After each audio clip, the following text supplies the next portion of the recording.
Welcome to 8-Limb Life, a podcast on living the 8 limbs of yoga, one step at a time. My name is Andra, and I am grateful you are sharing your time and presence with me as we explore this sacred wisdom. These teachings are ancient, but they're not meant to live in the past.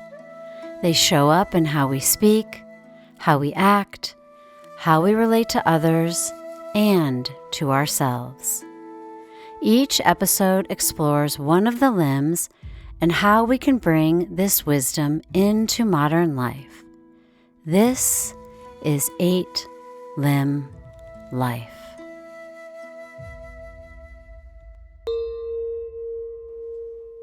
Today we're going to be discussing the first of the Yamas, Ahimsa. This is a fitting way to begin, as this principle is sometimes thought of as the ground on which the 8 limbs of yoga grow. It is the principle of non-violence, non-harm. And there's a way we might imagine ahimsa as simply being nice. However, like the roots of a tree, it is far deeper than that. It sounds peaceful, clear, almost simple, but when you start to live it, it becomes less clear. You make choices that affect other people. You make choices that affect the planet and all life on it. You make choices that affect yourself too. And sometimes those choices do cause harm. This episode is about exploring more deeply the principle of ahimsa and how we can weave this principle into our daily lives. In yoga, you might think of this first of the yamas as a way of being in the world, or you might call it a lens, a way of creating the least amount of harm in thought, word, and action. A way of asking, what does the least harm look like here? And that question is often more complicated than it seems. I think we all understand that ahimsa applies outwardly to how we speak, act, and move through the world with other people. But it also applies inwardly, to the tone of your inner voice, to the pressure you carry, to how you respond when things don't go your way. And these aren't separate. When we're harsh with ourselves, it tends to leak outward. Short patience, quick reactions, less generosity. And when we're disconnected from others, we often become harder on ourselves too. So ahimsa isn't just about being nice. It's about reducing unnecessary harm in both directions, inwardly and outwardly.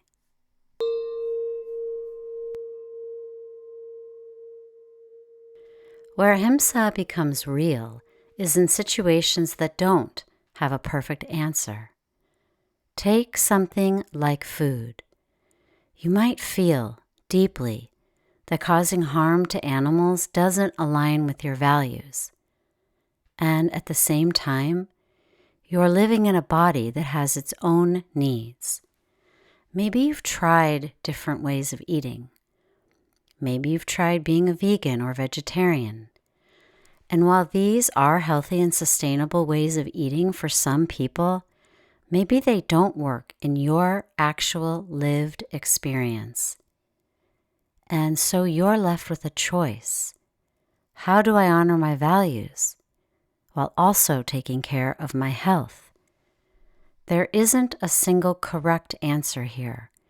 It's about making the most conscious choice you can within the reality you're living in.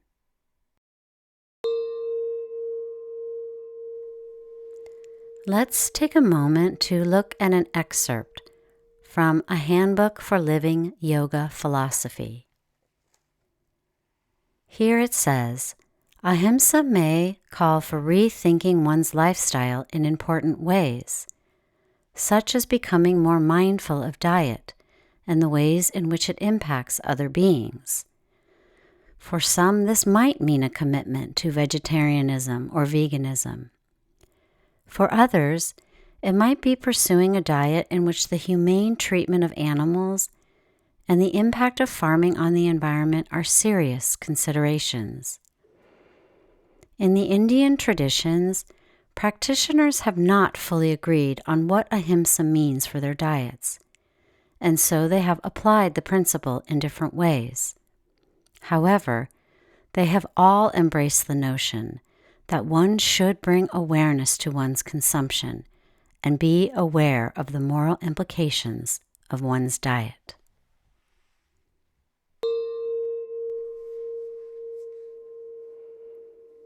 There are moments where you might choose something that doesn't perfectly align with your ideals, like eating meat, and instead of ignoring that or judging yourself for it, you stay in relationship with it. You acknowledge the impact. You don't numb yourself to it. But you also recognize, I'm taking care of my body. I'm making the best decision I can with the information I have.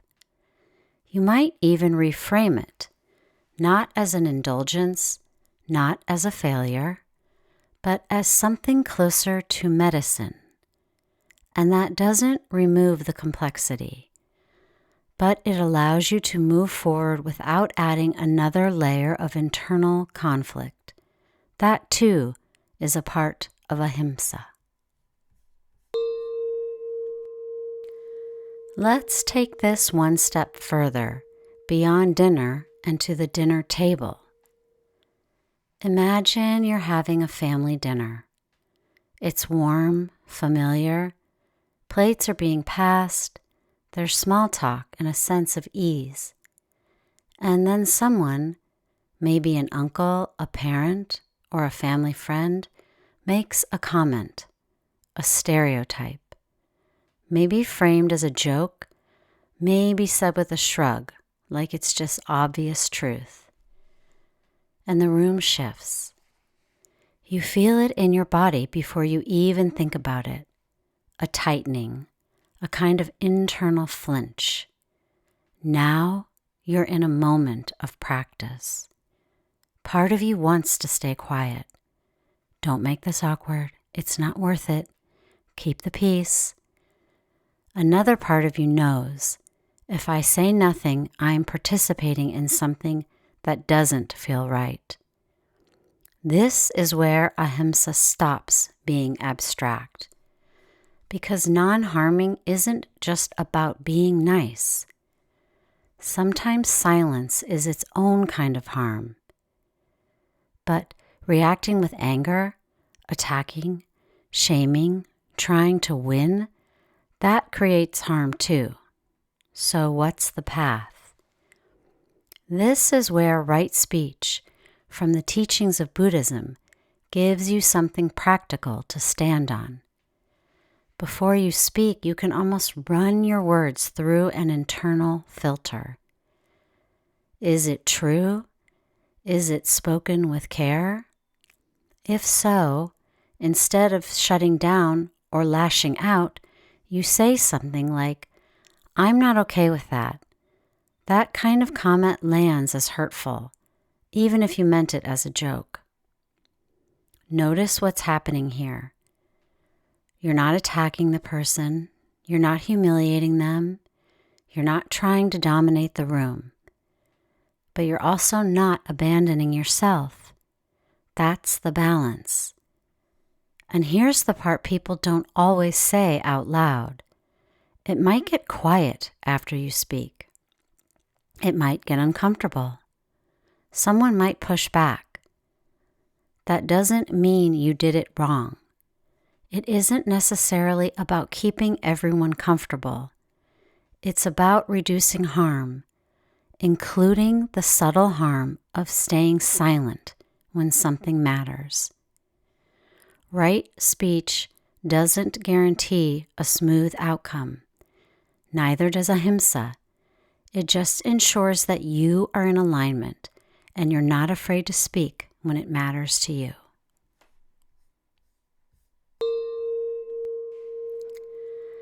Now I'd like us to imagine walking into a yoga class. Soft light filters into the room as mats unfurl and bodies settle.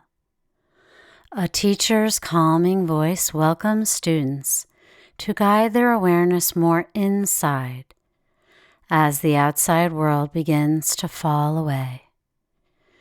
If you are a teacher, this is where we pause and remember, many people come to yoga not simply to stretch or strengthen, but to heal.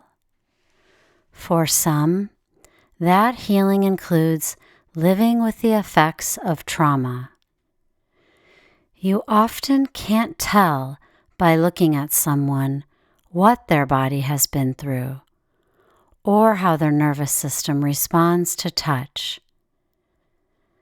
This is especially important to consider when deciding whether to offer hands-on assists or even gentle touch. What feels grounding and supportive to one person can feel invasive or even threatening to another. Ahimsa, in this context, asks us to prioritize autonomy over aesthetics, to recognize that autonomy is a part of healing, and to understand that giving students choice, real, respected choice, is not optional, it's essential. It might mean using consent cards, or simply asking in a way that makes no feel just as welcome as yes. It might mean rethinking whether an assist is necessary at all.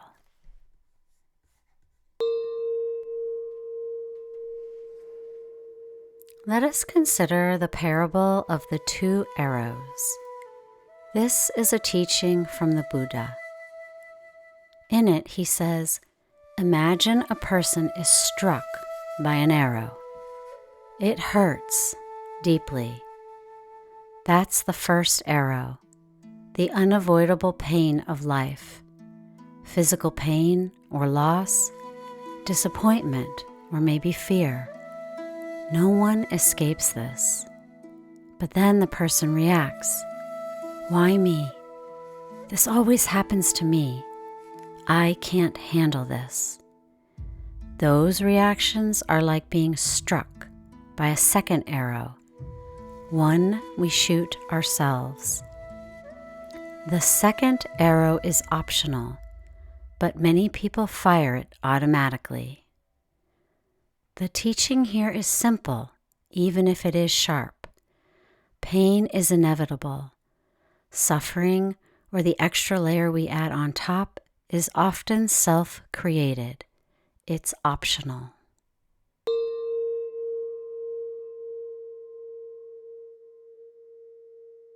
What does this parable have to do with Ahimsa? The first arrow is not a violation of this principle. Pain happens. Nerves, setbacks, health issues, these are a part of being alive. Trying to eliminate all pain isn't Ahimsa, it's denial.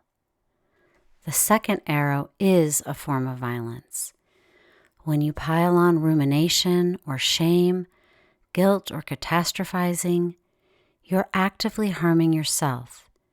That's a quiet but very real breach of Ahimsa. What's powerful about this teaching is how immediate it is. You don't need to change your entire life. You just need to notice, am I adding the second arrow right now? Am I replaying something over and over? Am I judging it or resisting it? And if you are, That's not failure. That's awareness. And in that moment, you have a choice. You can keep firing the second arrow, or you can stop. With presence and awareness, you begin to notice what's happening in your mind, and that awareness gives you space. The space to pause, reflect, maybe create spaciousness around a reaction or habitual pattern that gives you the time you need to make a different choice this time.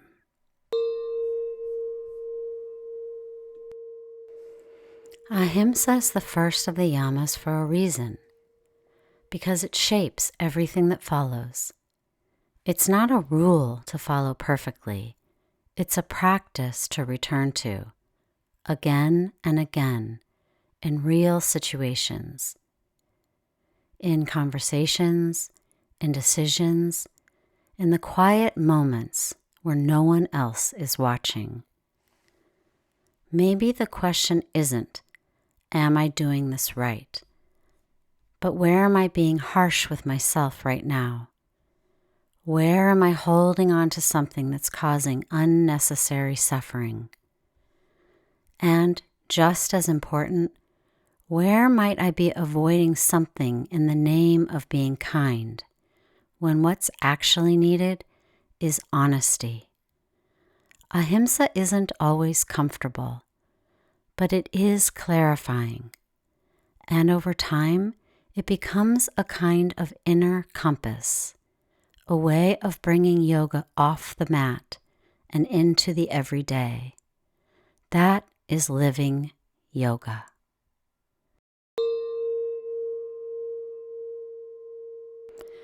Thank you for sharing your time and presence with me, exploring the 8-limb life. My name is Andra, and I look forward to connecting with you more deeply with each and every episode. If you'd like to stay for an additional reading, I will share one at the end of each episode. May joy, love, peace, and laughter fill your lives and the lives of those around you. Namaste. The reading today is from 1,000 Mornings, Poems by Mary Oliver. The poem is called Poem of the One World. This morning, the beautiful white heron was floating along above the water, and then into the sky of this, the one world we all belong to, where everything, sooner or later, is a part of everything else, which thought made me feel, for a little while, quite beautiful myself.